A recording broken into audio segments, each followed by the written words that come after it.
ওমা তাড়াতাড়ি ভাত দাও। তো প্রথমেই দেখো থালায় গরম গরম ভাত পড়ে গেল, দিয়ে দিলাম একটা কাঁচা লঙ্কা, সাথে দিয়ে দিলাম পেঁয়াজ, দিয়ে দিলাম গরম ভাতে একদম নিম পাতা ভাজা, সাথে দিয়ে দিলাম ভোলা মাছের ঝাল।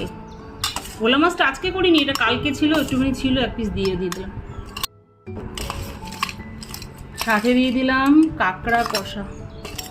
কাঁকড়া এনেছিল আজকে, জ্যান্ত কাঁকড়া নিয়ে আজকে ওই সমুদ্রের কাঁকড়া, মানে দীঘার বিচে কিন্তু আমরা এই কাঁকড়া খুব খেয়ে থাকি। বন্ধুরা তোমরা খাও কিনা জানি না, তবে আমরা দীঘা গেলে কিন্তু এই কাঁকড়া কষাটা খেয়ে থাকি। সাথে দিয়ে দিলাম চিকেন। মেয়ের তো চিকেন ছাড়া চলবেই না, কোনো মাছই খেতে চায় না, শুধু চিকেন। আমাদের বাড়িতে রোববার এলেই এক গাদা করে চিকেন আনে। আমার মেয়ে এই সপ্তাহে, আমার মেয়ে দিয়েই পুরো সপ্তাহ খায়।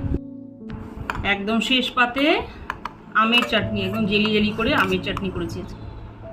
প্রথমেই থালায় পড়ে গেল টকের ডাল, তারপরে দিয়ে দিলাম কাঁকড়া কষা, তারপরে ভোলা মাছের ঝাল, সাথে চিকেন কষা, তারপর দিয়ে দিলাম আমের চাটনি, আর সব শেষে একটা রসগোল্লা। না, রোববারে একদম দুর্দান্ত ফাটাফাটি থালি, একদম পুরো রেডি। 7 রকমের আইটেম, মাছ, মাংস, চাটনি, মন্ডা, মিঠাই সব কিছুই কিন্তু পেয়ে যাবে। নাও ঝটপট শুরু করো।